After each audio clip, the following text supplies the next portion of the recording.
Welcome back to the LCS Lounge. This is Waiting Room. We have a fifth person joining us today. Treats. Hello, hello.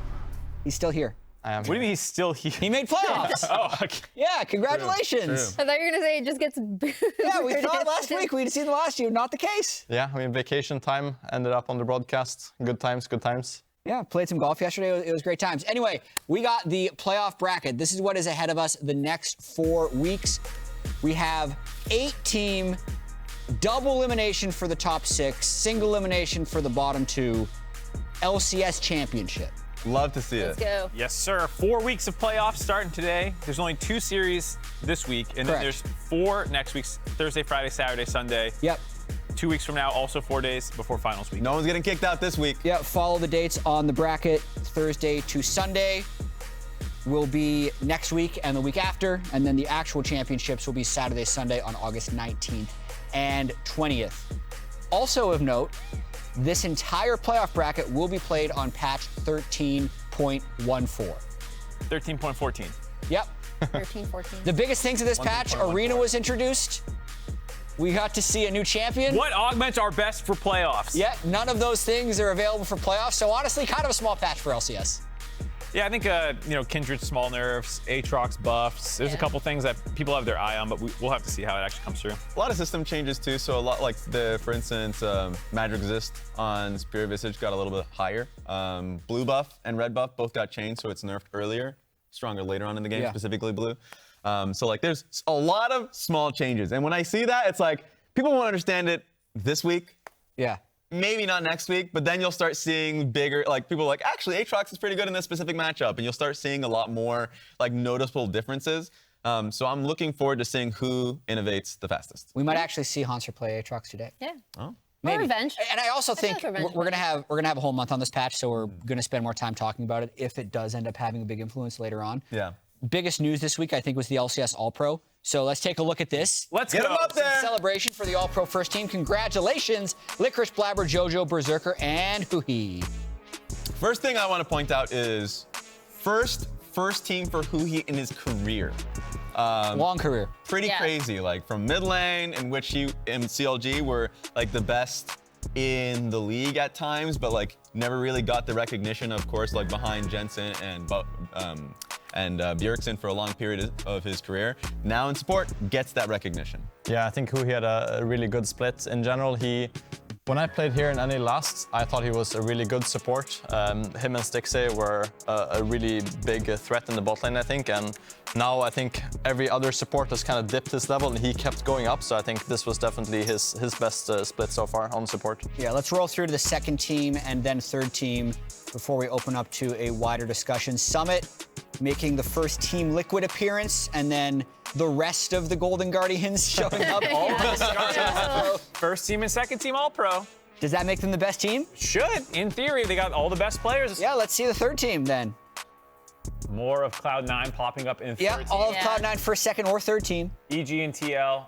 Those are the 4 teams that have representation. Golden Yeah. Guardian, C9, TL, and EG.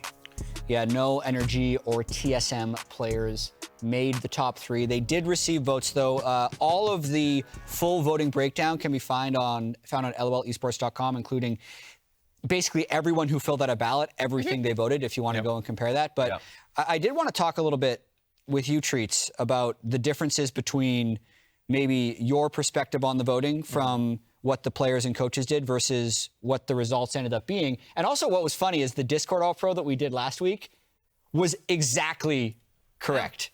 Yeah, that's crazy, yeah. Speaking of your All-Pro votes, it says tacticals, but I heard you basically mind controlled him into half these votes. So this is really Treats' All-Pro votes. Yeah, I mean, Tactical was like, I need some help on these votes. These are yours. Okay. Yeah. I think in general, they're pretty similar, right? I think for some of the roles, it's kind of swapped around. So for us, River was a huge factor for Golden Guardian's success. I think he just kind of makes or breaks that team. When he has a really good game, he's just completely 1v9. I think Blabber is Mr. Consistent in that sense, and River is kind of the X factor. I think also for top lane, I think top lane was also kind of up in the air. Both Fudge, Summit, and Licorice, I think, can be put on first place. I think for us, Fudge or Summit took the first place. Other than that, it's pretty similar, right?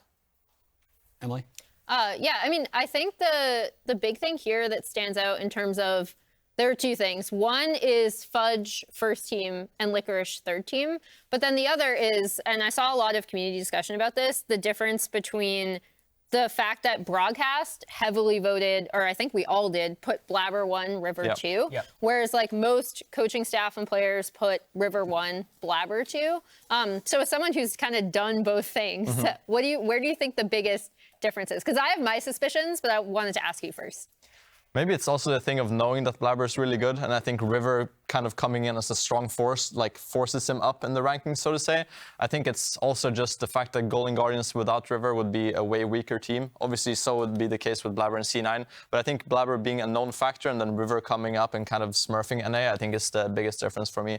And he's just also someone, I think when you're drafting against River, it's very scary. If he sees a good Jarvan angler, like he might just pop off this game. He only played it like once, but the threat was always there. Yeah, he has the big threat for sure. It's also worth noting that they had the closest point differential, I think, between first and second team. It was like 93 to 85. I don't remember the exact numbers, but it was like within 10 points of each other, so that was very close. I also see the insanity. Well, also the JoJo insanity. That's the matchup today. Yeah, that is a good matchup, and I think both of them popped off, right?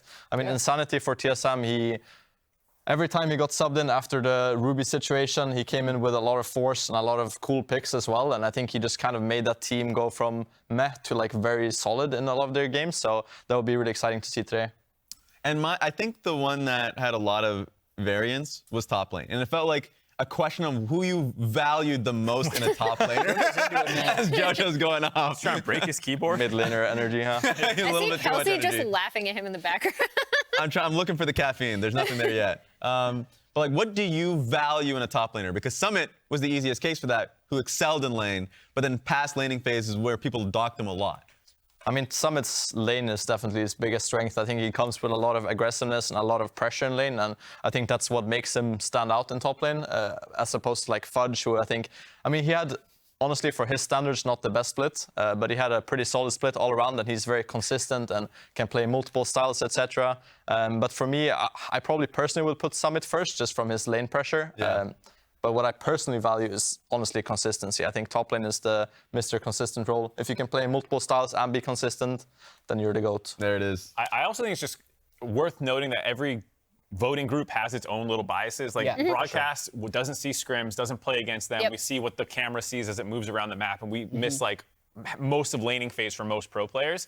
Pros obviously have a ton of scrim data. They actually play against these people, but they might not watch every single game. They probably don't do deep dives into season stats, and so it gets this blend. And I think that's why you have multiple voting groups, is to cancel out each other's. That is the whole point. That's the point. It's not that people don't have biases, is that you wait each one to have its own voting thing. So I think it came out pretty good this year. I don't think there's too many big complaints. This is one of the least controversial All-Pros I've ever seen. Yeah. Which, I'm not sure how to feel about that, right? Yeah. The fact that there's Where's the controversy? like the one flaw I'll say, which we're going to talk about this more tomorrow because we're going to have to move into this matchup quickly, but the fact that there's only 4 different teams represented across the top 3 teams makes me think there might be too much weight to like winning makes you just look better, and it's harder to identify the players on losing teams that are performing at a high level. But Tactical should have been on the All-Pro. That's all I'm saying. Why didn't you vote him? Because I would have been torn apart. Whoa. Okay, anyway, speaking of expectations and tearing us apart, let's revisit our pre-split power rankings. Do we need to do that? We've removed all irrelevant information and only left our original placement predictions of EG and TSM. I feel like I had them the Mark is going to try and brag here. I did it. I was most right, or least wrong. I guess. I don't know what you want to Can call I do the it. same with TSM? You want You get to? TSM credit. But Emily. like, look. Yeah, good luck Emily gets reaching TSM it, Emily. credit. Good luck reaching it. She's that. What? It's not that. It's right here. Now reach EG. Yeah, she did it. There we go. Okay, good job. I think it is really cool Should though be to see. ashamed, Rest. I can't really say I believed in TSM because I still put them 8th.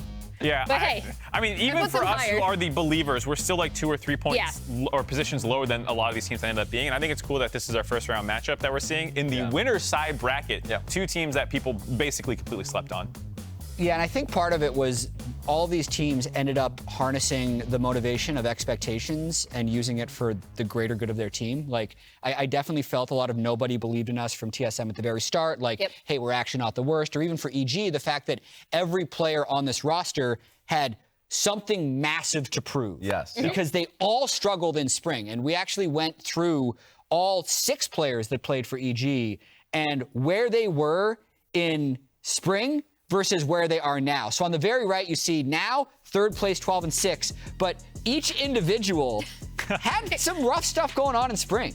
Double lifts shadow for Unforgiven. For that one. AKA NAC. For people that don't know what that means, he was in NACL as 100 Thieves Academy. Yes. Yeah, so it could just say NACL 100 Thieves, but... Yeah, but no, someone wanted to throw in a little dig there. Yeah, Treats, what do you think of this? I mean, I think it just kind of goes to show how much of a resurgence you can have in your career. Like wherever you come, it's the same with Stixay and with Licorice as well. I think you can kind of go up and down in your career and it's natural, right? And I think a lot of these players kind of were on a dip, but now obviously they've showed that they can get 3rd place regular season and come in with a lot of force in the league. I also think it speaks to like how important an environment is and like finding the right group of players because all of these guys are clearly talented, but for whatever reason, a bunch of them were not finding success in their previous positions. Some of them might not have been given the opportunity. Some of them had the opportunity and just weren't converting into wins. I like Revenge is a perfect example, you know. And so I think it is really cool to see how much. Well, maybe it's not cool. Maybe it sucks that so much of your success is environment versus like actual individual talent. And you can see what happens when you do get the right group. Yeah, there's definitely a level of individual belief that hopefully players can take from stories like EG or even players like Huhi or Stixay. So I am rooting for actually both of these teams. Unfortunately, one of them has to lose today. And someone else that is going to be playing today, Emily, has a bit of backstory on him. Oh yeah, so WildTurtle is 2 kills away from breaking the all-time LCS kill record. And because of that, we're going to do Draw My LCS Life WildTurtle. This is incredibly abridged. Jason WildTurtle Tran began his LoL career in 2011. He actually played top lane and mid lane before playing AD carry, which ended up being his role. He got his name from watching 2 turtles fight each other. And this also translated into him going wild and being super aggressive in team fights, so then it became a part of his playstyle as well. Turtle is most well known for his incredible success on TSM from 2013 to 2015. He replaced Chaos on that team, came in, and was part of this like massive TSM kind of dominance along with C9 at the top of LCS. Although Dyrus is more known for this specific thing, Turtle also nearly burnt down the TSM house, something I learned recently. Microwave related? Apparently, I'm not really sure. Recently, Turtle surpassed his former teammate Bjergsen for most LCS games played, and like I said, he is now 2 kills away from surpassing the all-time LCS kill record. So obviously, with a career like Turtle's, he's had so many insane LCS highlights or highlights on the international stage from LCS teams, and here we see he's most well known, like I said, for his time on TSM previously, now coming back to the org and kind of their sunset year in the LCS. And this is TSM's organizational accolades. And as you see there, Hauntzer and Turtle then and Hauntzer and Turtle now. And the Hauntzer one does not look real to me. No, it looks so photoshopped. It doesn't even look photoshopped. It looks like a different human. Yeah. It might be. The lighting is, they did Hauntzer dirty. I mean, it does just speak to how long these two have been in the league. It's really cool as well that they both debuted on TSM, went on their own journeys, are now back on TSM. Yeah, and it speaks to their ability to learn and adapt throughout multiple different metas, throughout multiple different teammates. For WildTurtle, I know we're highlighting the time that he had on TSM, but like his time that he had in Immortals was another one where that team was incredibly strong, I think, with Adrian. So it was the Kalista Soraka that they were known for. But just in general, like for a player to continue to find that drive to succeed, like he has had that. So I'm waiting for that 2-kill until he gets that record. It should happen. Yes, At least 6 games. today. Even if they lose all their games in playoffs, that's 2 best-of-5s, 0-6. Why are you saying it like that? I'm just saying he's going to get it. I'm just saying there's no way. Yeah, you said it should happen, and you emphasized It's it possible should. it won't, but it will. It's technically happen. possible, but it's going to happen because especially he's paired up with Chime in the bot lane with his Chime. support. Chime, I think, has actually quietly had a very good split. I don't know how you feel, Treats, but I thought he was one of the people who stepped up, especially in like Rift Herald skirmishes and roams and plays on champions like Rakan. Yeah, he's had a lot of counter picks in general, and I think he usually counter picks for comp. So in mid game, he is kind of the main factor for them, driving team fights and kind of finding engages for his team. So I think he did have a good season. I think him and Turtle are not like the most lane focused bot lane that we have in the LCS, but he's definitely showed up huge in team fights. And that's the thing with Chime in general. Like, he will oftentimes rotate and move alongside Bugi so they can look for fights. A lot of the times it will overload the map so they can be on the side of the map that they want to be there earlier and set up vision. And so he's someone that's very focused on setting up vision. A lot of the times, I mean, his best pick is Rakan. I know a lot of supports, well, he's just a really strong support, but like, he really understands the use of Rakan quite well.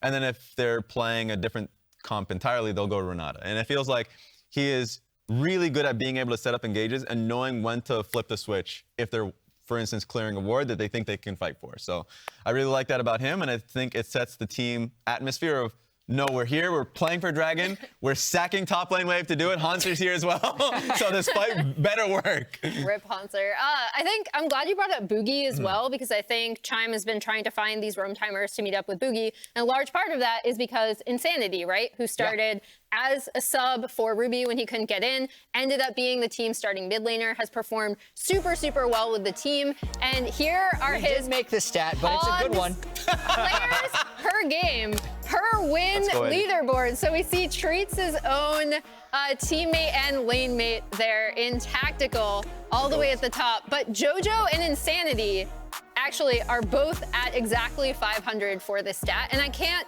understate how important Insanity's lane pressure and willingness and just coordination with the rest of TSM has worked out so well in their favor, particularly when Bugi and Chime are looking for those plays around the map. And I think he was the biggest story on TSM this split, which is surprising considering there's all the history of WildTurtle and Hauntzer, but it's because of the Ruby situation. When Ruby was subbed in for 3 games, they went 0-3, Insanity comes back, they immediately find success. They have slumped a little bit in the last 4 games. It was sitting at 8-3, they are now 8-7, but his lane pressure in particular, for me, set up a lot of their victories in the midseason. Yeah, I think the fact that you saw the difference too is why a lot of people became so hyped on Insanity. Not only did TSM overperform expectations, but you saw that kind of come back down to earth when Ruby subs in, and then Insanity has this very different champion pool than what Ruby was bringing as more traditional mage player. Insanity will have a lot of marksmen that he can play and champions that can kind of have their own agency. And I think also coming in as kind of the 6th man kind of emergency sub and then stepping up this massively is also why it's very surprising. I don't think anyone kind of expected him to pop off this hard, and also on these kind of weird champions that he's played, like the Graves and then obviously Kai'Sa mid and stuff like that. So I think it's like expectations versus what he did has been really impressive. Yeah, and we got some stats as well with Bugi's stats, the jungler, when he had Insanity versus when he did not have Insanity. And just the difference in the amount that he was able to get involved in. That's crazy, yeah. I think in general, jungle and mid obviously pair up really well. If one of them is slumping, then the other one will also do worse. Or if one is really playing good, then the other one will also do well. So I think with Insanity, Bugi also has just found this job in the early game. I think he has something to do, he has something to play for, and then obviously mid lane, if you control that, you can go to whichever side you want and kind of take over the game from there. Yeah, completely. And I feel like he is aiming to work with Bugi. I know we highlight the Graves pick quite a bit of wanting to push and roam. Emily, that's something that you talk about a lot. But there's also that Sejuani game where he's like, no, I'm actually just going to be following Bugi wherever he wants and picking a fight there. So it seems like they, as a pair, have worked really well together. Yeah, I think it's really important that they find their footing in the series as well with draft in terms of what is going to work for them. Because while that Sejuani was a cool idea, it also was like, all right, well then Hauntzer will play more carries because our mid laner doesn't have as much damage, and then it just doesn't feel like TSM. And both these mid laners kind of have that problem of attracting a lot of attention. And in the regular season, there's not as much pick ban focus because you're playing 3 opponents a week. Now it's like we have one strat we're going to work on all week, or one idea that we're going to hone down. And that makes it a lot harder to perform in playoffs when you're kind of the big focus of the enemy. Yeah, and I think that was the story of Jojo for pretty much the last half of the split, where other teams just targeted him over and over again. And also Jojo's confidence early on in the year, I think, propelled them to so many victories. Even though he's still such a young player, he is quite a leader. And we have some interesting comms from Jojo throughout the split. Rakan no flash, Rakan no flash. I got them. I'm here. I'm here. One more splash. Go front. Bram. I can't overchase, Cool. I Dude, can't ult this, guys. no flash on him. Okay. Kill the red. Hard, No? we're Or go very dragon. Base and go dragon, no? I think we just base here and we take whatever they I go say. top, and then... Guys, relax. Calm down. Like, chill. Yo, he flash, AD flash. Obviously, good comms from him, shot calling, but also being the leader of like, everyone chill, we're good. Tracy, did you have someone on your team who was the like, chill guy? everyone shut up for a second here? That's definitely me, 100%. I think, I mean, it's really important that someone just calms you down, because I think a lot of times, especially when you have a good play, it's easy to just be like, well, we did a really good play, but like, what's next on the map? Like, come on, guys, we have to think one step ahead. And I think Jojo now, with the amount of splits he's had, he knows that that's how the game works. One good play doesn't win you the game. You can lose it equally fast if you don't focus on the next thing. So I think in this case, you just kind of like, guys, come on, like, relax. We just had one good play. It's not going to win us the game. Let's focus on the next one. Yeah, there's like this level of focus that you want, and some players get way too hyped on like low tier games, and some players like don't focus enough during regular season games, which I'd actually probably put Jojo in that camp. Like he needs a lot of, he needs like a high adrenaline moment in order to get him into like an elevated state. But I think like that works really well with this team, because Revenge is a super hyphy player. Yeah. And I think they can balance each other out pretty well. But we did want to talk a little bit more about Jojo, and we kind of have Jojo procs, because this is about how much not only his team plays with him, but more so like how much opponents try and target Jojo. Yeah, you can see for his own team's jungle and support proximity, he is top 3 in the league. But more importantly, in terms of opponent attention, he is #1. And that, I think, was contributing to that kind of downturn you saw after the first 3 weeks. Jojo smurfs those first 3 weeks. Everyone then goes, he's the only threat on this team, we think. And then they start camping him. And just so people know, like even though the opponent and stat percentages are lower, like that's normal, because That's map literally position. the opponent jungler and support are around him this percentage of time in the early game. Yeah, and I think in general, when you play against Jojo, it feels like kind of a black hole in the mid lane. It's like either he will just win the game alone, or if you camp him, maybe you can win the game against him as well. So he definitely creates a lot of just pressure around mid. You want to shut him down because he's so obnoxious to play against in lane. I've heard that from my own mid laner. He's Obnoxious to see in lane with the emote. Yeah, it's just Does Lulu mute the emotes in the chat? I hope so. I have. Do you? Of course, Jojopyun is muted from your other. Just mute all chat, mute emotes. Yeah, and then just hope for best. He's definitely had. He's just. I kind of value players on pressure, and I think he's just a mid laner with the most pressure straight up. He just makes the game all about him, and he also just backs it up with insane carry performances. I think the most important thing to me that I've seen from Jojo as well is just his attention to detail in side lanes. I know it's something he talked about previously last year about wanting to be better at. Like he's like, when I play against these international mids, the things they're always good at are recognizing A, where they can come in team fights, but then also B, when they can leave their lane to affect their other lanes. And I think you've seen a lot more of that from Jojo. Once he does get that pressure in mid, you see him roaming to, especially the bot. Yeah, and that's what he's mentioned coming off of internationals, of like, oh, the biggest lesson I learned was just moving more. Like moving and being able to help the rest of the map. And he did that at his own peril. I forget which game it was. This was like the last week where he literally moved bot lane to help them out. Otherwise, their game was doomed. Yeah. But he lost 2 waves for it. But like, so there are going to be times where that happens, and it really helps his team win the game. But obviously, his stats going to look worse.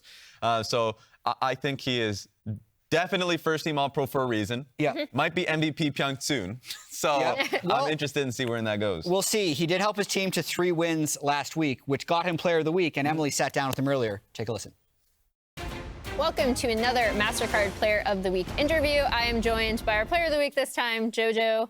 Congratulations. Currently, you are not only just received first team All-Pro mid, but also are an MVP frontrunner. You've had an incredibly excellent split. I know you've been asked this a lot, but what do you think the main difference is between your performance last split and your performance this split?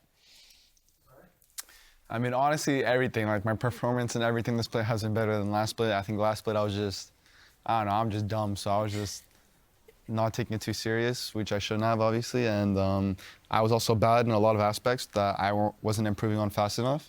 So I think this split I realized I really need to improve on whatever it is I'm bad at, or is a strong weakness that teams know, so that they can't really exploit me. Yeah. In terms of things, I think a lot of people around you, including your teammates, have said you've not only improved on, but you contribute a lot to the team with, is communication.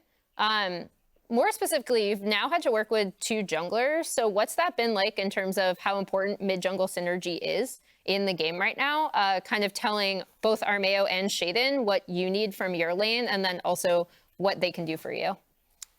I mean, playing with two junglers is obviously different from playing with one. They're both really good, obviously. So I think just playing with them and communicating with two different junglers and telling them what I need and also what they need is really important, right? If you're playing mid jungle. So I think it should go back and forth. I think at the beginning, when I was starting off, they weren't asking enough for themselves, kind of. So I had to tell them, you know, just play for yourselves more and I'll help you, you know. So and as like time goes on and we got better at just playing for both mid jungle or side lanes, that's just how we got better, you know. So yeah. I think you can see that in terms of like your specific attention to detail with your own side lanes as well, especially bot lane. Going up against TSM today, where do you think the biggest mismatch is? And then for TSM, what do you think an opportunity is for them? Biggest mismatch? I mean, it's got to be like mid or top, honestly. Just because I'm not saying they're bad. I think I'm just really good. And also, I think Hauntzer, we know how to exploit him well. So I think that's kind of a mismatch in its own. Obviously, my bot jungle is good, but their bot jungle is also fine. If they win, I don't know how they can win today, honestly. I think we just have to play bad. Like, I think they just have to hope we suck. Because if we play our game, there's no way we can lose, honestly. So if we just have an off day, I guess people are nervous or something, and we just, I don't know, are shaking on stage and can't play, then I guess we can lose. But besides that, I think if we just play how we normally play, I mean, I might regret my words, but I think we'll just them, so yeah. 3-0? I mean, it should be. Yeah. All right, cool. Yeah. Well, thanks for taking the time. I know you have a game to get ready for. Congratulations on winning Player of the Week. Back to the lounge. Very insightful. Playing with two junglers is different than playing with one. Heard it from the man himself. You're going to nitpick that, man? He gave us the most I'm kidding. It's just Unless we're just shaking on stage. That wouldn't kill me. Unless we vomit on ourselves, we're going to beat them 3-0, yeah. Predictions. Let's do it. Jojo's prediction. Let's see what everybody else picked. Mark, did you terrorize pick TSM? the I swear to God. Who knows? What is a 0.5, Jet? Wait, I think I have less to explain. Jet, what the hell is a 0.5? I thought everyone was going to be 3-1 or 3-0, and I wanted, like, it's somewhere between the two. You wanted to win. What the? That literally doesn't make sense. What the? That's like a no be prediction. within half a game, no matter what. Can we restrike Jet from this graphic if he's going to troll like this? Because I'm going to assign probabilities to all outcomes next time. And I'll have like, this one's like a 40%, this one's like a 22. I'm not even pointing at Jet at this point. Either they're going to have a good let this happen. or like an early game lead, and it's going to feel like a win. You have to say no to talent when they have stupid ideas. And I would know this better than anyone. I mean, Jojo sometimes says his junglers should push back more.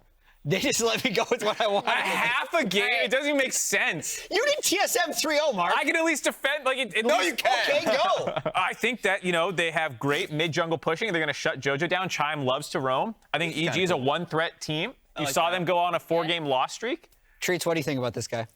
I mean, it's a bit of copium, I think. TSM 3-0. I don't know what's up there. I think EG's, I mean, it's kind of like Jojo said now. It's like, I think EG kind of has to lose the series, in my opinion, for TSM to be able to win it. I think EG's obviously in the driver's seat. I think watching all the regular season games, it's kind of obvious. Yeah, I think because of the level Jojo's been playing at, but anything can happen in playoffs. Like, we know this year after year. Both teams have had 4-game losing streaks. TSM's just happens to be right now. But EG, like a week ago, was on a 4-game losing streak. So we'll see what happens. Let's get into the games.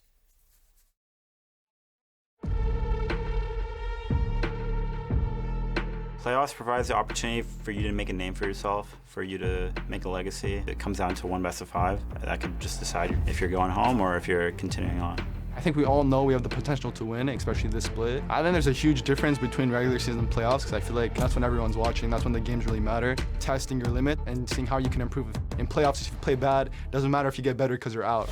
They don't want to give him no opportunities now. Jojo leads the engage, and Quid is already in the dirt. Double kill to Jojopyun, make it a triple. Jojo is absolutely smurfing.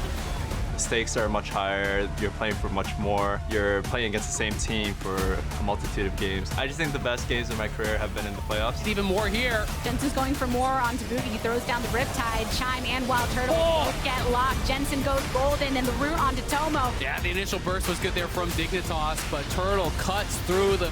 I think playoffs is just like the starting step. What you can do in playoffs is what really matters. Stixay jumps into the middle, but he's going to be shut down. Dokla's got his gun. Energy just made trophies out of the Golden Guardians. It's a 5-for-1, and they got the soul.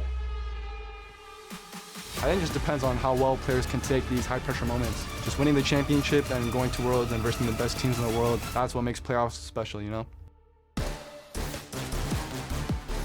Ladies and gentlemen, welcome to the LCS Playoffs. We are kicking things off here with this first best of 5, and it's TSM going up against Evil Geniuses. I'm Captainflowers. That's Kobe. Treats is going to be joining us a little later on in the day for a TriCast, but it's just the two of us here for the first time. I'm hoping we get a banger series in front of us. And what'd you think of the setup where they stare down?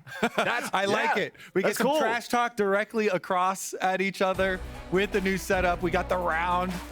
But let's face off, because these two teams, not only, is the analyst desk pretty heavily favored towards EG, as is the fan vote, but these two teams also played their last game of the regular split against each other and then are facing up here first round of playoffs.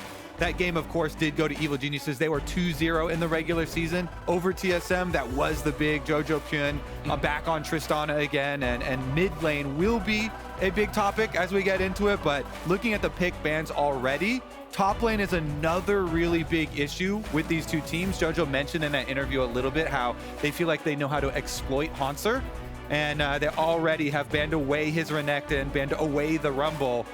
Personally, I feel like TSM are always better when Hauntzer's on a tank anyway, though. Put him on a Scion, on an Ornn or something. Well, Hauntzer's played a lot of Renekton, and he's played some Malphite. His champion pool has not been the deepest here so far in summer. It's like they built a beaver dam in the pool. There's not a whole lot of water flowing through there, but that's what I want to see. What can they do to overcome that? With the bans being Renekton, Rumble, LeBlanc, Ivern, Jace, and Tristana, it's Kai'Sa locked in first on the blue side. Yeah. This champion is absolutely dominant on the tier list right now. If it ain't banned, blue side's picking it first almost every game. It's because it's so versatile with the builds right now, being able to go the static and AP versions. You have poke damage, you have follow-up if you want to build a dive composition. It's so good. You can play it in multiple roles as well, mid and AD carry, of course. On EG, it is flexible. TSM, they answered with splitting up and stealing away the Rell, so you don't get the double there. The Kai'Sa Rell, the preferred 1-2, both of them flexible, but TSM obviously revealing immediately they want Chime's Rakan. It is his best champion, I feel like, even though his name is Chime. A lot of his highlight plays are these engages with the Rakan, so TSM getting some dive of their own with both Rell and Rakan. They show they have really, really strong engage from support and jungle. Exactly. They have the two roles both locked in. That's normally one of Rell's strengths, is she can be flexed back and forth between the two, but TSM are going to sacrifice that to get both of these as priority picks. Meanwhile, for EG, they're saying you have two different champions with predictable engage dashes. We're going to pick up the Poppy, steadfast presence there to deny some of that, and Jojo will be on his Ahri. That means that TSM has the opportunity to lock in the Xayah for themselves, complete the Xayah Rakan combo here, and now we're into the second half of the bans. I'm expecting EG to look at the mid lane with their choices here. Insanity being one of the pop-off performers of TSM this split. Yeah, Insanity has been the key to TSM's success. Their little stint with Ruby was a pretty big bump in the road for the team, but they're trying to get back on track here in playoffs. Towards the end of the split also ran into a couple of rough patches there. Insanity is going to have to take a couple bans here. I'm assuming EG can double ban that mid lane. He is one of the mid laners that has a lot of more off meta, let's say, picks from mid lane. Of course, he had the Graves, but they're also banning out the Cassiopeia here. Jojo doesn't want to have to deal with that into the Ahri matchup. Yeah, the Ahri can have a real tough time if you're counting on being able to use Spirit Rush to get out of a bad situation. All of a sudden, you're standing on a pile of miasma. Things get a little more difficult, but yeah, honestly, these two teams have both been a tale of two mid laners for me throughout Summer Split. Insanity making it so TSM's not there in that bottom three like so many people were predicting them when the Analyst Lounge was, the LCS Lounge, one day I'll get that name right. When the Lounge was talking about where we all had them in our predictions at the start, TSM was at the bottom, EG was sort of in the middle, both overperformed compared to what a lot of people expected. Yeah, and I would expect TSM actually to save their counter pick for Insanity further down until we see the reveal here where this Poppy's gonna go, because Poppy could be jungle, Poppy could be top lane as well for revenge. I would expect it to go into Sheiden's hands and be jungle, but there is always the chance here too. They can Evil Geniuses can flex the Poppy up to revenge on the top side. Let's get down to it. They followed up with that Malphite ban you were mentioning for Hauntzer. There have been two champions. It's the Renekton and then the Malphite as well that he has really put a lot of time into this split. But I will say, that's why I keep bringing up the Scion. Really feel like that Scion could be a very good pick for TSM. That Lucian got locked. We got Lucian and Xayah in the same game. I feel like it's been so long after Lucian got those changes that made him so much more reliant on having to be buffed up. He dumped Senna. He got married to Nami. They were only ever played together, and now I don't see no fish. Yeah, and it just got played in Europe into the mid lane, into the Jace matchup as well. So we will see another mid Lucian popping up here in North America. As we continue through, though, we're going to get the reveal on that EG Poppy. Looks like it is going to go into the jungle. So this is what TSM were waiting for. Now they can finally get their counter pick on the top side for Hauntzer. But surprise, surprise. Wait a second. It's got to be a tank, right? Okay. Yep. All right, we got the hold on here. Hold on. TSM definitely a lot more success when they do set up these 5-on-5 team fights with Hauntzer on one of the main tanks, even though he does lose CS in lane phase for the large majority of the matchups, still able to be a big team fight presence for them later on. That's what they need from him. But they put a little bit of a gambit here into Insanity on the Lucian mid. Might require some jungle attention. That mid jungle can be very volatile here when you're faced with Poppy jungle plus Ahri combinations. A lot of setup options there, especially with Poppy with the Hex Flash as well, coming from multiple angles.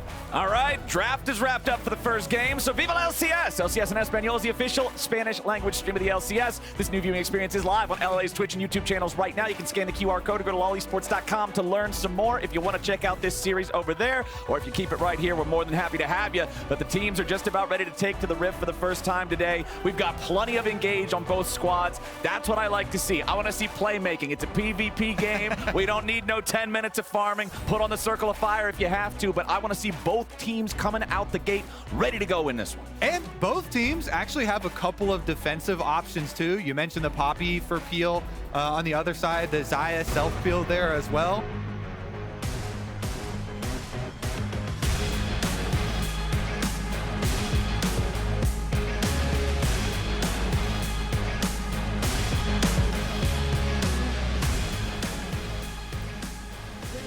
All right, let's do it. Playoffs starts right now. TSM versus EG. Best of 5. Winner gets to stay in the upper bracket. Loser loses that first of 2 lives they've earned for themselves and then only gets 1 more shot. Evil Genius is coming in as the 3rd seed in the regular season. TSM finishing at 6th. And I think the important thing is also what you mentioned at the very start of the draft. These guys played each other just in their last encounter of the regular season, and it went EG's way. It certainly did, as did both of the regular season matchups between these two teams. The first one, of course, was with a different jungler for Evil Geniuses. That was before the swap, bringing in Sheiden. And Sheiden, of course, is on the Poppy. He's going to have the Hex Flash here, so you expect a lot of early moves from the Poppy, using Flash super aggressively to try and get some gank angles off. The analyst S was mentioning at the start of the day, a lot of the JoJo stats, as impressive as they are, some of the most impressive ones are the opponent jungle proximities of both opponent jungle and opponent support. And TSM already are going delayed invade on this red side, trying to get some deeper vision here around that mid lane, warding up that Raptor camp as well as stealing it away. Well, since Sheiden isn't there, we probably aren't going to get any PvP for this. So let's go ahead, toss things down for a sideline interview with Gabby. Yes, I want to take this opportunity to talk to TSM Revan. First thing, tell me a bit about this draft. We have Lucian mid. First time we're seeing this patch in professional play in the LCS. Yeah, to be completely honest, this isn't technically something we really focus on, because throughout the 4 days of scrims we had, the opportunity didn't really present itself. But David/Insanity is always confident on this pick. He really wanted to pick this pick today. As you see in the screen right now, he's dominating the lane. He was very confident in this matchup, so everyone was on board with what he wanted to do. Many have commended him for the breadth of his champion pool.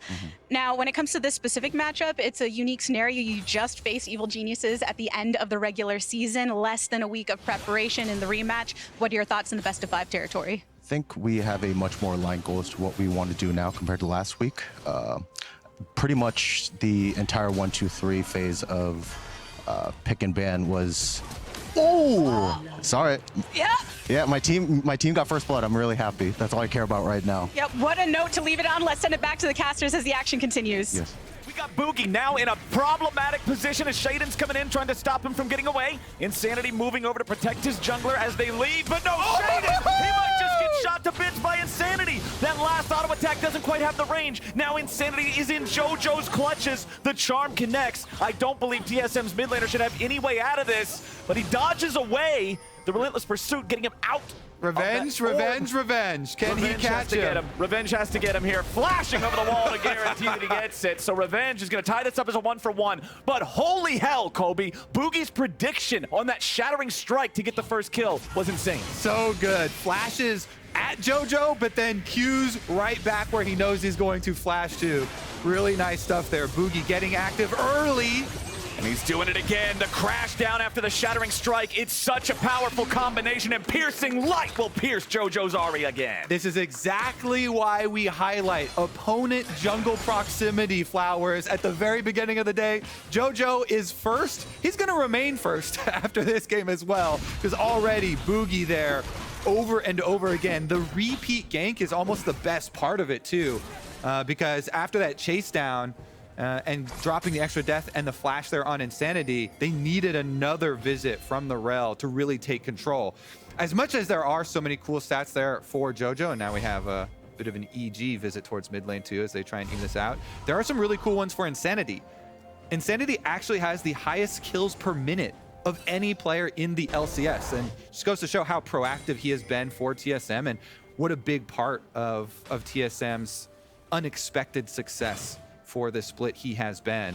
That's my favorite kind of stat. Kills per minute. Maxing out on the action in a game of League of Legends the way that Mark Merrill intended all the way back in 2009. That's the way you should be playing it. Insanity 31 versus 13 in the farm department because of the help that he's been getting there. That extra pressure as well as the early lane control that he was getting just in the 1v1. And if Lucian gets ahead of the curve of the game, we know what this champion can do. Yeah, and you mentioned it too at the beginning, you know, the changes to Lucian where they decoupled Lucian from having to play with supports that buff him up to get full value out of passive, and you can activate it on anybody with CC on your team, CCing an opponent around you to get that extra little bit of burst damage.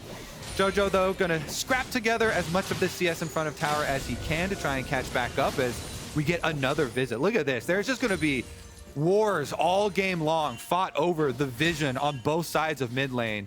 Bugi now finds the extra control ward in the pixel brush here that Chime walked over, and they continue to back up Insanity in mid. TSM really trying to enact that game plan that so many teams used against Evil Geniuses and just full attack on Jojo in the early game to see if they can actually put a stop to his carry power. I mean, I know Mark was trolling in the LCS lounge when he was talking about Mark? TSM 3-0. Trolling? Yeah, I know. It's hard to believe, but I know he was trolling when he said TSM 3-0, and he's talking about the ways that they could do it, you know, talking about EG always revolving around Jojo, teams exploiting that. That's what put him on that mini loss streak. But there is some truth to it, right? There is this whole focus Jojo, and you can cripple EG through that angle. Always a little bit of truth to the troll, Flowers. Yeah, every troll is rooted under a bridge of truth somewhere. The bridge of truth here. Bugi is that bridge. He was the one, multiple ganks towards mid lane. He's also the one paying some attention here to the bottom lane. By the way, WildTurtle and Chime on this lovers duo. Well, it's going to turn into possible 3v3 here pretty quickly, though. They did see him clear out the ward, but all the vision right now controlled by TSM through the river, and EG trying to make sure they don't lose out completely. But with mid push, wow, they still actually want to fight this? Yeah, Chime jumping in, but immediately right back to Turtle with the battle dance. It's the TSM. The slow from the Ocean Dragon is so annoying too if you're trying to fully kite it. But it looks like Jojo's saying, hey, I gotta push this mid wave. He's not coming quite yet. So while the rest of Evil Geniuses wanted to try and contest there, bottom side, trying to poke around a little bit, they end up just watching the Dragon go over to TSM while Jojo's able to push back out on mid lane, catch up on a bit of CS. Yeah, that's the advantages in mid lane being translated elsewhere for a very early Dragon take from TSM. 7 minutes into the game here, up about 800 gold, plus the Drake. It's Ocean at the start. That one feels awesome to get when you take it early like that. Helps everybody's laning phase. Guess what? Hauntzer is so happy right now on top side. It's especially good for top lane. So much extra sustain for the Ornn up here. And he's been doing quite well CSing up against Revenge in the early stages. It's just the tank-on-take matchup, but against the K'Sante, always have to watch out for those K'Sante angles to emerge. And Ornn's one of those champions that's going to have impact later on in the team fights. Even if he does fall behind a little bit in terms of the farm, like, you know, he's down 5 or whatever, it's no big deal. But a massive Ornn horn in the middle of a team fight can totally just change the flow of a game. And I'm counting on Hauntzer to give us at least one of those big ultis in these later team fights. Yeah. Plus, he always gets to open up his little Ornn shop and offer you some expensive wares to upgrade your items later on into the game. Give you that little bit of extra scaling. Eyla and Sheiden here are going to double roam up, but it is matched by Bugi and Chime, so the numbers are here for TSM if they want to fight it. It just looks like TSM have made the call. We'll keep Xayah bottom side, WildTurtle, push bottom lane, see if you can get a plate and try and deny that minion wave. The Kai'Sa has showed all the way on mid wave, and so they're going to have Jojo teleport down there. Let's get a look at bottom lane, please. Thank you very much. Ooh. As Eyla is forced to flash, but Jojo did use his teleport to get down here. So he catches the wave. EG don't lose out on the experience of the wave, but Turtle is still able to get a single plate for himself. Yeah, Turtle sidestepping the charm there too, making sure he doesn't have to spend either the ulti or the cleanse if he would have got caught by Jojo, so can easily just walk away from that one. TSM off to a very nice start here the first 9 minutes of the game, but now that Herald has been picked up by Evil Geniuses, there's a lot of potential to swing that gold right back into your favor with a good usage of that, especially if it's not just the drop it and forget it, take 1 or 2 plates, but if they decide to overload a lane, really make a play, put it on the back end of a dive or something, we know that that gold lead can swiftly disappear. Certainly can, and the price ends up being the single plate. Most of the wave was caught, but they did also lose a lot of their red quadrant of the jungle. So now you can see Sheiden here on the Poppy moving into River. He went all the way through bottom side, trying to get the Scuttle Crab for himself since all his red camps were taken. Oh, he smited early. Yeah, that's a little bit bad as Bugi can now jump in and steal it away. Chime using the quickness, zoning out Eyla and Jojo from getting involved in this whatsoever. TSM going in the right angles at the right times to guarantee they're able to secure that crab. Yeah, that kind of domino effect, Flowers. You lose out on a bunch of your jungle camps first, then you're moving in, early smite on the Scuttle Crab, you don't end up getting it, Bugi slips in, he's able to take it away from you, and all these little things really do add up. TSM with just over 1,000 gold lead in addition to the extra dragon now for themselves versus Evil Geniuses, one of the teams quite adept at early game usually. Yeah, this is a TSM that I am both surprised and impressed to see going up against EG here. I figured that EG was going to have a pretty massive advantage in this head-to-head, but it's TSM who are coming out the gate swinging. And the averages of the stats will confirm that story for you. That has been the issue in the past, but TSM kind of rewrite how this playoffs will go here for themselves. Their coach, Revan, I like that we got that sideline interview at the very beginning too. Yep. He talked about some of the struggles with getting on the same page as of how to play out the game, and feels like they're much more aligned right now compared to the end of the regular split where they definitely were struggling. And it certainly looks to be paying off here already in the first game of playoffs. I'm telling you, man, in this early game at least, hold on now. Revenge going all out here, forcing the flash out of Hauntzer. Goes for the flash, follow into the Q3 knockback. Revenge really wants to take this one all the way. Uses the footwork to get out of the way of the Ornn horn, but Hauntzer can still escape in time. But what I was going to say is the distance of the jungle gap in this early game is looking like an Olympic event, man. Bugi's been a part of that lead in mid that's already translated into multiple different games for the side of TSM, and Sheiden is still 5 camps behind him too. Yeah, Bugi's certainly been underrated for a large portion of the regular split as well. Eyla and Sheiden aren't done though. This is a pretty strong forced invade here from EG. They get a couple wards for themselves, but that's about it. All right, meanwhile, Revenge getting some time in the top lane to beat on that turret. Has taken 2 plates off of it already. Even though he didn't get the kill on the Ornn, he still forced him back long enough to guarantee some extra money through that. As Sheiden goes for the engage on Turtle here in mid. Instant cleanse from the TSM AD carry. As Bugi's also going to show up here. Tries to use the crash down, but gets interrupted. He's still very tanky. He's not too worried about this one. Eyla and Unforgiven backing away now with Sheiden as Chime approaches from the side. They got that control ward in the river there to disable some of the TSM vision. Make sure they can keep an eye on if TSM is sending in more reinforcements for this ward placed down over the wall into the pit, because they know it could be an early Drake stacking angle here for TSM. All right, let's see if that cleanse will be missed. If there is an actual dragon fight here. Sheiden does have the ultimate on Poppy too. If you can get a good Poppy ultimate to change the numbers, that gold lead might actually be fightable. Insanity being a point of escape there for Chime, as now Bugi's in the middle of everybody. He's gonna die before he can even use an ability, as Chime locks him down and Hauntzer's gonna fire back to get a kill. Now Revenge stuck in the front of everybody, and Insanity's got the firepower to bring him down, making it 2-for-1 TSM. The double AD carries here for TSM. Not only are they gonna win that team fight, they're gonna be able to push on mid while they take the dragon with Insanity. No jungler required because both junglers are down, so no smite steal will come through either. And they've got the DPS. There is a ward in here for Evil Geniuses, but nobody's really got the possibilities of stealing except if it was a W, and you see the recall right now from Kai'Sa. No Kai'Sa W comes out, so TSM claim dragon number 2 Flowers while increasing their gold lead as well. Here's another look. Bugi gets caught, as you say. Everything used on him, and they do get the first kill for Evil Geniuses. Then they go for the counter kill, though. Sheiden goes down, big culling from Insanity while Chime locked him up, and Turtle basically gets the free hit here on the Xayah the entire time, too. And his Kraken Slayer was already done pre-fight right there. He was able to get a lot of DPS as well as Insanity out there, and those 2 AD carries definitely combining to turn it around. Now, after Dragon's been taken, turn your sights up towards the top for spawn of Rift Herald number 2. Bugi finding the angle on Eyla. Hauntzer ready to provide some backup here. Eyla waited on the flash so that he could use it to dodge away from the horn and not get hit by the second half of the knock up there. So he escapes. TSM forcing out that flash from the enemy support could provide them another opportunity to make a play now. Yeah, they want to keep the pressure up here. Deep invade, control wards here through the blue jungle of Evil Geniuses. Bugi and Chime trying to support the split pushing of Insanity, while Turtle mid. Unforgiven dropping the killer instinct there. I mean, you chunks Turtle, but that's a pretty important cooldown to not have available here. They must just be counting on not needing it for an upcoming fight. Although the Herald is going to be spawning here, I believe, before he has that back off the CD. Yep, Herald number 2 probably should be a hard force here from TSM.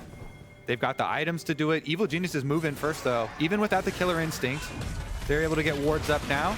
Hex Gates will allow the answer a little bit quicker for TSM, and Hauntzer's gonna run up while Revenge has teleport. There is no ulti on the Kai'Sa or the Poppy. If TSM want to fight this, Evil Geniuses is very well going to have an uphill battle. Eyla gets knocked up into the air. Jojo jumps over the wall, tries to use the Everfrost, not going to find a valuable target there. Turtle now having to deal with Revenge off to the side. Eyla dropped below half HP as Sheiden leads the charge. Insanity with that Kraken Slayer. The Lucian's DPS potential is really high here. Keep your eyes on Bugi, leading the way with Shattering Strike. Sheiden wants to go in, but a Magnet Storm on the 2.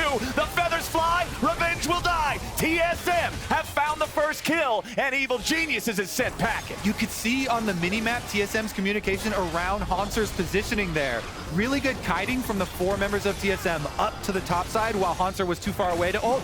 As soon as Hauntzer, you see him into the river, close enough to follow, then they go for it. And it's a magnificent engage there from TSM. Nice wombo combo. Bugi on the Rell sets up the big blade caller. Chime goes in and Flowers. This TSM, at the end of the regular season, they were on a 4-game loss streak. People had started to lose faith in them, said, oh yeah, you know, they kind of flamed out here. They had a good stint of it there, surprising a lot of people during summer, but now they've lost it, right? Coming into playoffs, game number 1 here, really big opening. Huge stuff from TSM in the first game. And back to what I said earlier on, talking about a tale of 2 mid laners, Jojo got voted first team All-Pro. And I'm not saying that was the wrong choice. I'm one of the people that voted Jojo first team All-Pro. And I think one of the conversations was more so around who's going to be third, because I think Insanity and Palafox both had some believers, had some faith in them. Unfortunately, like you said, TSM ended the split on a slide. So that's kind of going to hurt your chances of getting those votes and being one of the guys that's picked for that. But Insanity is showing up with some All-Pro levels of play here in this one. Certainly is. TSM as an entire squad looking pretty good. Not too many moments where they've actually let Evil Geniuses get the upper hand in this one either. Just a couple of little small kind of counterplay, cross-map plays that they were able to pull off. But Hauntzer's done really well for himself too, him being the most picked on member usually. It looks like that will continue. Yeah, but he should be able to get away from this, I would think. I mean, he's Ornn. Revenge wanted to get the angle to use the all-out and knock him back. That's why Hauntzer flashed there. Did not want to have that extra displacement that could have potentially resulted in a death. Instead, EG with their overloading of topside. Yeah, they're going to take the tier 1. Problem is, now we're racing for turrets against a Rift-Tailed and a Fed Lucian on the other side of the map. That is not a race you often win. Hauntzer might even be able to interrupt Revenge's back here. Nice. That's going to further disrupt the tempo for EG as Bugi, Turtle, and Chime pushing into the tier 2 in mid lane. Now Hauntzer going to get stopped, going to get bopped, going to get dropped. Evil Genius is picking up an easy win there in the 2v1. Yep, they finally get that tank, Flowers. Try as they might, Hauntzer can't get away this time around. He already used his flash, ult down as well, but his team got 2 towers bottom plus the charge on the inhibitor tower, so that thing is so low. It can easily be sieged down, as well as the hard push towards mid lane for them. So net gold positive still for the pushing squad. We call turrets standing gold on the map. Well, that tier 2 in mid and the tier 3 bottom are limping gold. If TSM hit them even a little, they're down. Now Bugi's going to get locked up. This could be dangerous for TSM, but Chime is ready to follow up and engage in the enemy jungler, and Insanity immediately bursts him down. Ayla with a massive flash into the pulverize. Whoa! But where's the extra damage? They don't have enough to kill anybody just yet. Jojo's going to die. He gets the shutdown on Insanity, but he's traded, and the rest of TSM will absolutely bulldoze the remaining Evil Geniuses. All right, that's got to be Dragon number 3. Evil Geniuses only have Revenge and Unforgiven around to try and steal this one. TSM with another one, Flowers. I thought Insanity had lost his mind dashing into the middle of the squad there, and he does go down, but he's the only death, so worthy sacrifice there for TSM. They're able to get number 3. They're well on pace for an early Dragon Soul, controlling the entire map, and here it is. It starts out again as a pick onto Bugi, but he's able to jump away on the Rell after getting ignited, and then they instantly turn it around, killing Sheiden. Here comes the dash in I was talking about. Oh, he got head-butted. Nice little move there, tries to get back out. He goes down. Jojo in trade though, so easy for TSM to run it over afterwards. Evil Geniuses is struggling in this game, man. Initially, you start off just thinking, okay, very EG favored matchup we got here today. TSM has a good early game, okay, but EG will probably come back with some of that classic team fighting in mid game. It's just not happening. TSM's on sole point with a 4K lead before 20 minutes. Really impressive stuff here, TSM, with their whole game plan in the early stages too, revolving around Insanity. There's always a couple of options when you're playing a team like EG. Do you want to attack their strength, or do you want to avoid their strength and attack somewhere else? TSM said, you know what? We know Jojo is getting a lot of votes for All-Pro. We know he's probably getting a lot of votes for MVP, but we're going to attack him, keep him down, building up Insanity. And Insanity has really paid them back. This Lucian doing a lot of work, huge DPS from Insanity. And TSM said stop the count. They're tired of failing. They don't want to see that no more. They're saying Insanity was robbed, and Insanity is playing in a way in this game that he is set up to lead the way and carry this team to a dub. Yeah, and of course a lot of the thanks is to the supporting cast. You know, Bugi with the early gank, and Chime with some visits as well. But let's see. Now can they play it out here versus EG? It's only just over 20 minutes here as we approach minute 21, but they've got full control of the map, full stacking on dragons, and they're starting up a little bit of a Baron bait too. They've got really good turn. Rakan has flash ultimate available. They've got Ornn horn, so TSM can draw them in and look for an engage. Sheiden wants to use the poppycopter to knock somebody away. He gets rid of Bugi. That's a critical target, but Jojo is already down. Insanity's killed him before the fight can even begin, but now he's got to try to get away from Eyla and Unforgiven, as Shaiden's going to be focused by Turtle and Hauntzer across the river. An immediate re-engage from Bugi, who has rejoined the fight, sends Unforgiven heading for the hills, as Eyla at least gets a shutdown back on a Turtle. Both of the AD carries are dead on TSM, and Revenge is ready to run wild. Hauntzer and Bugi and Chime do not have the DPS. They got to get away from this Cassante. Revenge continuing to try to find the knockups here. Gets one, but over the wall comes the crash down. Bugi still looking for a chase. Now the Revenge doesn't have the damage. The Vamp, he can't escape, and Hauntzer takes the kill. There's no DPS left in the middle of the map, Flowers. Unforgiven was the only one alive, and he went up towards topside to push that wave out. So they end up chasing down Revenge in the end, but here's another look at it. Like we're saying, when they're starting up that Baron, they're just looking for the turn the entire time. Nice little flank around the top side to do get their first kill. Hauntzer then cleaning up the second kill onto Sheiden. But look at this, you mentioned it, they go straight for the AD carries. Both AD carries for TSM killed. Evil Geniuses have their first sign of success here, real big success in a team fight. But Unforgiven was so low that even though he did not die, he was as good as dead, only at 100 HP there on the Kai'Sa, so he went topside, and that's why Revenge eventually got chased down there. They had no DPS to follow it up. Ayla with the flash pull, and Turtle's in danger. Massive engage coming out from EG, but a bigger turnaround from TSM. EG don't have the damage, and TSM just got themselves a bear in hand delivered on a silver platter. Unforgiven and Revenge are the only two left. They gotta try to stop this, but how are you gonna do it in a 2v5? The smite's ready to go for Bugi. Sheiden's one of the 3 dead. No chance to steal. EG just got their kneecaps knocked in on that one. And Hauntzer at the front gate there, just pressing S, standing menacingly in front of the evil geniuses, not allowing them to even step close to contest. Unforgiven at least gets the mid tower there where objective bounty shutdown, but that is a small drop in the bucket. Here's the engage. You can kind of tell what EG are thinking. They're like, oh man, we're so far behind. We just have to take any opportunity that comes to us. So as soon as they saw him there, they try and go on Unforgiven. Jojo knows it, as soon as it happens, Ayla all ends. He tries to fall up over the wall, but really good protection from TSM. They have the rest of the members there. They keep him safe.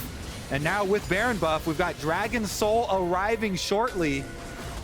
And now Hauntzer's gonna lead the way as Evil Geniuses try to disengage from this one on TSM. The big thing about that last fight too, and the reason why I don't fault EG for going for it, you could see in the replay, the cooldown timer on WildTurtle's ulti was only 3/4 of the way resolved. He still didn't have the ability to try to disengage it with the ult, meaning that they thought they could burst him, and you saw how close he got, down to 200 HP. But again, that's just the gold diff in action, as now that 5,000 lead is allowing TSM to try to force this Drake and an early Hex Soul. Sheiden does not use the ulti, lets that one expire. It's gonna have the cooldown mostly refunded. Ornn summoned up. Revenge going in to try to disrupt it. But now Jojo's locked down the Magnet Storms, bringing in multiple players from EG, and Bugi's got the first kill back onto the Poppy. Unforgiven drops Revenge right beside him. Jojo and Ayla have to run. TSM don't lose a man other than nobody at all. It's TSM all the way. Remember that turret from a couple of hours ago? Well, we're right back to it now, and they're finishing what they started. TSM starting us out with a banger in playoffs. Steam rolling Evil Geniuses. We're just about to get to 25 minutes, and they've got Soul, they've got Baron coming inside the base. Ayla, man, that ulti can't protect you. Not when it's 5v1. Jojo's gonna drop. That'll end it. TSM with a dominant win in game number 1. Sheiden's not gonna slow this one down more than a second or two. It only took 25 minutes, and TSM slammed them. We get the WildTurtle smile in game number 1 of Focus TSM. Clear game plan, attack Jojo, attack him hard, and they never let up on the pressure. The double AD carries, Insanity always playing really far up in these team fights. So much DPS output here, and the front line doing a lot of work for them. Bugi extremely active on the Rell early to get them into position to win. That jungle gap, again, was massive. I feel like we never got to see any huge plays out of Sheiden. Even early on, I was talking about, hey, Bugi was responsible for that lead in mid that together with Insanity translated into taking Drakes, even stealing away minor objectives like the little scuttle crabs, just having so much control over the map. And then you're looking across the screen, and what do we got? Sheiden's got no KP. He's behind 5 camps at the same time. Bugi was just everywhere all at once, and Sheiden couldn't keep up in this first game. Mid-jungle, baby, mid-jungle. Here's another look at the Dragon fight here. On the top side, Ayla was playing support versus support with Chime, who was trying to flank, but it's all about the 4v4 right up the middle. And they go for Bugi again, him starting it out. This front line for TSM did so much work there, so tanky. It just gave all the space necessary for Turtle and Insanity to basically free hit here. The double AD carry, man. 1 gun for each hand, and it's TSM playing it right. Let's go ahead and head on over to the LCS Lounge to break that one down.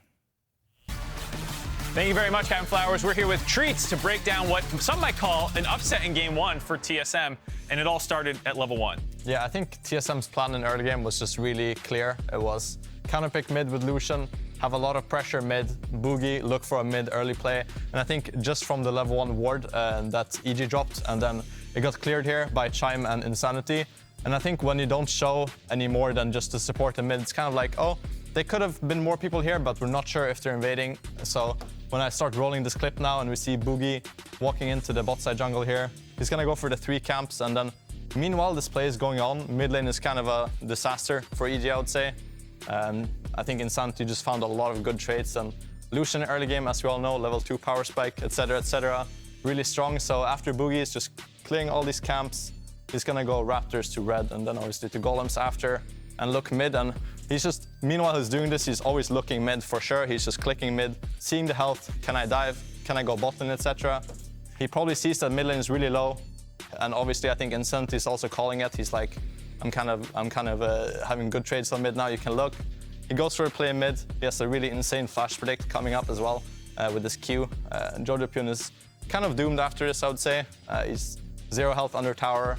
Bugi outplays him. First blood for TSM. It's already really huge. Yeah, I liked your point too that you're saying off camera. I'm gonna steal it. Was that this is something that actually TSM does all the time? This kind of like late invade, and the fact that they weren't ready for it was a big exploit out of them here. And it could have gone even better. Like what you don't see on the tail end of this play is, because we're following Bugi for this, is that Insanity dies, but he was very close to getting a 2nd kill, and so he ends up dropping during this time. But it very easily could have been a 2-0 Insanity at this point, and this whole time he's wasting the mid lane wave because Jojo's chasing him out of the jungle. Yeah, now Jojo's wave is coming back. It's pushing out now towards TSM, and Bugi knows this. He stayed on the map.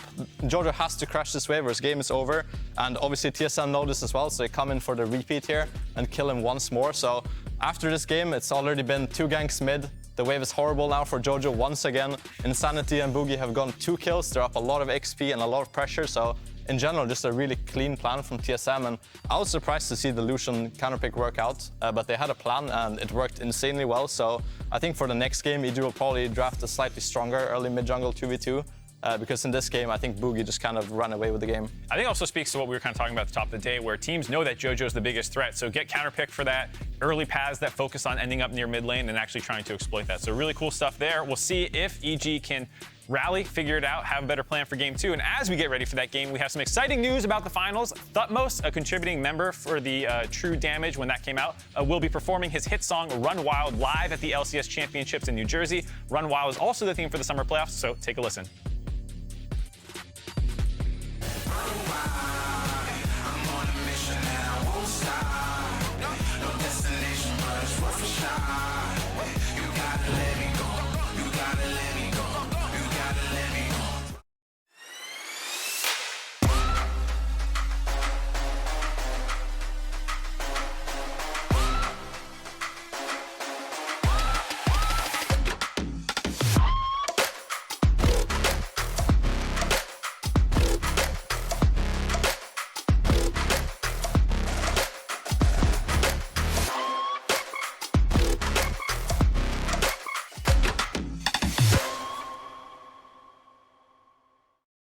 With Verizon's new My Plan, I get exactly what I want and only pay for what I need. Now I'm in charge of my plan. Introducing My Plan from Verizon. You get exactly what you want and only pay for what you need. And it all starts at just $30. It's your Verizon. Red Bull gives you wings. Red Bull gives you wings.